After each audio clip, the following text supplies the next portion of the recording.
Hello students of standard 6th. In this video we are going to start our mathematics practice set number 33. पहा practice set 33 मध्ये आपण जसे 32 31 सोडवले profit लॉसचे तशाच पद्धतीने आहे, पण यात थोडंसं वेगळं आहे. याच्यामध्ये तुम्हाला प्रॉफिट पर्सेंट आणि लॉस पर्सेंट म्हणजे काय हे बघायचं आहे. पहा प्रॉफिट पर्सेंट म्हणजे काय, तर आपण आता प्रॉफिट जो काढतो तो प्रॉफिट दिलेला आहे तो पर्सेंटेज मध्ये कन्वर्ट करायचा आहे, किंवा लॉस आला तर तो पर्सेंटेज मध्ये कन्वर्ट करायचा आहे. आपण 33 मधलं पहिलं एक्झाम्पल सॉल्व्ह करता करता तुम्हाला प्रॉफिट पर्सेंट आणि लॉस पर्सेंट म्हणजे काय किंवा ते कसं काढायचं हे समजणार आहे.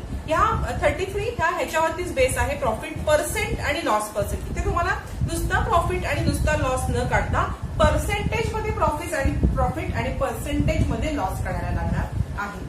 चला तर मग वेळ न घालवता आपण डायरेक्ट प्रॅक्टिस सेट 33 मधलं फर्स्ट एक्झाम्पल सॉल्व्ह करून घेऊया. पहा 33 मधलं पहिलं एक्झाम्पल काय आहे. Maganlal brought trouser for ₹400 and shirt for ₹200. मगनलालने पॅन्ट म्हणजे ट्राउझर खरेदी केली 400 रुपयाला आणि शर्ट खरेदी केलं 200 रुपयाला. अँड सोल्ड देम, त्यांनी ते दोन्ही सुद्धा विकलेलं आहे. Sold them for ₹448 and ₹250 respectively म्हणजे क्रमाने. ट्राउझर विकली 448 ला आणि शर्ट विकलेला आहे 250 ला, म्हणून सेलिंग प्राइस आता कळली आपल्याला. आता हे माहिती दिलेली आहे.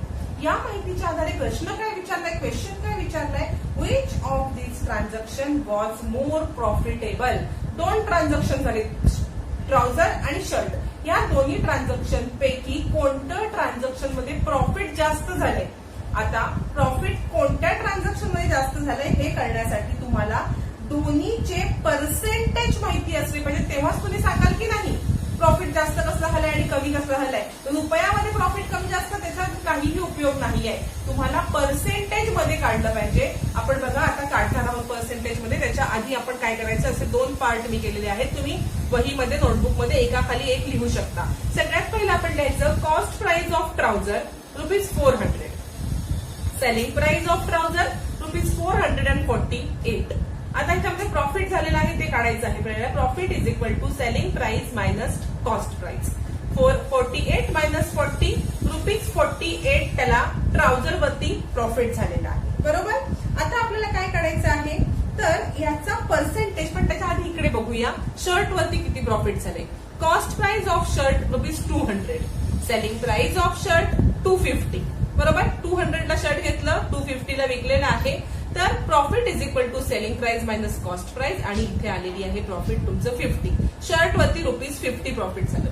पण तुम्ही ह्या किमतीवरून जास्त कशामध्ये प्रॉफिट झालं हे सांगू शकत नाही, त्यासाठी तुम्हाला पर्सेंटेज काढायला लागतात.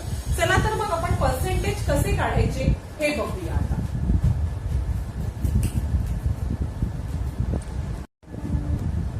पहा काय करायचं आहे. आता let's profit on trouser X%, आपला पर्सेंटेज मध्ये काढायचं आहे.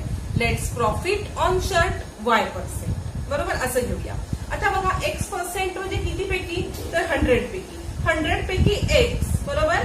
हे काढताना आपल्याला इथे कॉस्ट प्राइस 400 कॉस्ट प्राइस वरती किती प्रॉफिट झालाय, ₹48 ते घ्यायचं आहे. बघा प्रॉफिट हा कॉस्ट प्राइस वरती असतो, ना की सेलिंग प्राइस वरती. सेलिंग प्राइस घ्यायची नाही, नेहमी प्रॉफिट हा कॉस्ट प्राइस वरती होणारी किंमत आहे.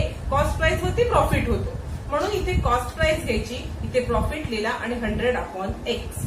आता पहा काय करायचं आहे, हे 100 इकडे डिवाइड आहेत, हे इकडे घेतल्यावरती काय होणार आहे, मल्टिप्लाय. कारण इक्वेशनच्या एका साईडून दुसऱ्या साईडला जेव्हा आपण एखादा नंबर किंवा एखादी संख्या किंवा एखादा लेटर घेतो तेव्हा त्याचं गुणाकार असेल, इकडे मल्टिप्लिकेशन असेल तर इकडे आल्यावर डिव्हिजन होते, इकडे डिव्हिजन असेल तर इकडे आल्यावरती मल्टिप्लिकेशन होतं, इथे सबट्रॅक्शन असेल इथे आल्यावरती ऍडिशन होतं, आणि इथे ऍडिशन असेल इकडे आल्यावरती सबट्रॅक्शन, म्हणजे उलटी क्रिया होते. मग हे 100 इकडे डिवाइड आहे, इकडे आल्यावरती काय होणार, मल्टिप्लाय, बरोबर. मल्टिप्लाय झाल्यावरती हे 0 कॅन्सल झाले. आता 48 ला आपण 4 नी डिवाइड केलं तर आन्सर काय येणार, 20%. X काय आलेला आहे, 20%. म्हणजे ट्राउझर वरती किती पर्सेंट प्रॉफिट झाला, 12. काय केलेलं आहे आपण बघा, इथे प्रॉफिट हा पर्सेंटेज मध्ये काढलेला आहे. नुसता प्रॉफिट किती आहे, 48, पण 48 हा प्रॉफिट पर्सेंटेज मध्ये आहे का, नाही. हा 48 हा प्रॉफिट 400 वरती झालेला आहे. मग 400 ला 48 तर 100 ला किती, अशा पद्धतीने आपण पर्सेंटेज मध्ये प्रॉफिट काढला. सेम पद्धतीने पद्धतीने आपण वाय प्रॉफिट म्हणजे शर्ट वरचा प्रॉफिट काढायचा आहे. Y upon 100 is equal to cost price किती आहे शर्टची 200, त्या कॉस्ट प्राइस वरती किती प्रॉफिट झालाय 50. सेम इकडे 100 डिवाइड आहे, तिकडे आल्यावरती मल्टिप्लाय झालेले आहे, 0 0 कॅन्सल झालेले आहेत. Y is equal to 25. 50 divide by 2 25. आता कोणता प्रॉफिट जास्त आहे, एक्स आहे की वाय आहे, तर वाय जास्त आहे, म्हणजे शर्ट मध्ये जास्त प्रॉफिट झालेला आहे. म्हणून आन्सर आपण लिहायचं आहे किंवा आपण आन्सर लिहूया. हा आन्सर आपण लिहायचं transaction of selling shirt was more profitable, कारण शर्टचं ट्रान्झॅक्शन हे जास्त प्रॉफिटेबल झालेलं आहे. पहा इथे काय केलं आपण, प्रॉफिटचा पर्सेंटेज काढला. तुम्हाला प्रॉफिट पर्सेंटेज हा कन्सेप्ट इथे क्लिअर झाला असेल. पहा आता आपण 33 मधलं सेकंड एक्झाम्पल पहा. सेकंड एक्झाम्पल आहे, सेम त्याच पद्धतीचं आहे. Ramrao bought a cupboard of ₹4,500 and sold it for ₹4,950. 4,500 त्याने कपाट घेतलं आणि 4,950 विकलेलं आहे. कुणी, रामराव. शामरावने काय केलेलं आहे, शामरावने सुद्धा Shamrao bought a sewing machine of ₹3,500. त्याने 3,500ची मशीन, शिलाई मशीन घेतलेली आहे. And sold it for 3,920. 3,920 ला ती विकलेली आहे. आता हे तुम्हाला माहिती दिलेली आहे. क्वेश्चन काय आहे, whose transaction was more profitable. कुणाचं ट्रान्झॅक्शनला जास्त प्रॉफिट झालेलं आहे. परत तेच तुम्हाला इथे आपल्याला प्रॉफिट पर्सेंट काढायला लागणार आहे. बरोबर, पर्सेंट काढायच्या आधी आपण प्रॉफिट काढूया. Cost price of cupboard is equal to ₹4,500. Selling price of cupboard ₹4,950.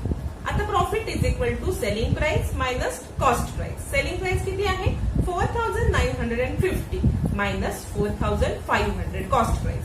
Profit किती आलेला आहे ₹450.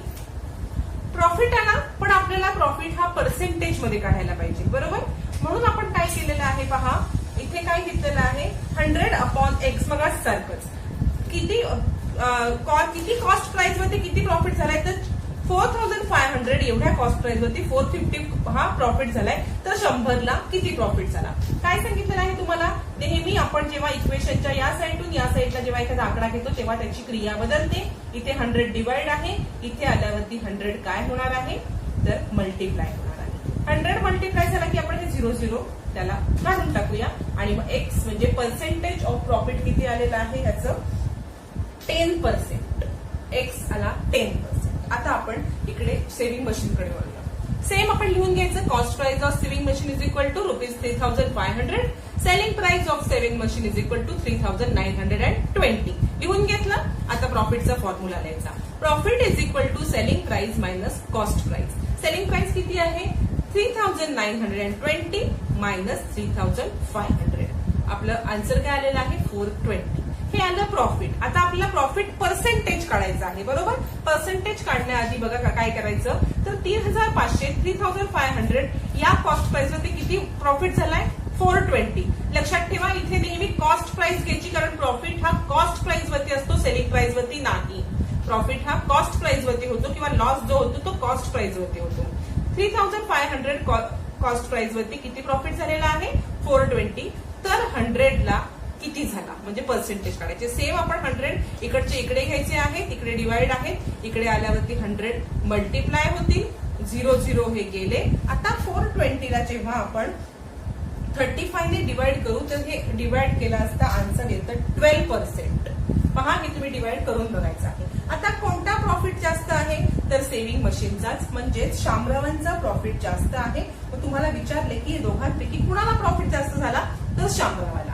आपण काय बघा, प्रॉफिट म्हणजे तुम्ही फक्त इथे 450 झाला इथे 420 म्हणून ह्याला जास्त झाला का तर नाही. तुम्ही असं म्हणू शकत नाही की पैसे जास्त म्हणून प्रॉफिट जास्त. त्याने किती इन्व्हेस्ट केले त्याच्यावरती किती प्रॉफिट झालाय ते महत्वाचं आहे. त्याची इन्व्हेस्टमेंट म्हणजे त्याची कॉस्ट प्राइस लक्षात घेणं महत्वाचं आहे.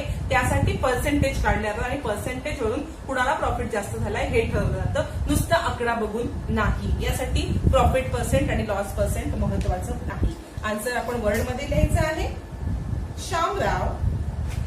Shamrav's transaction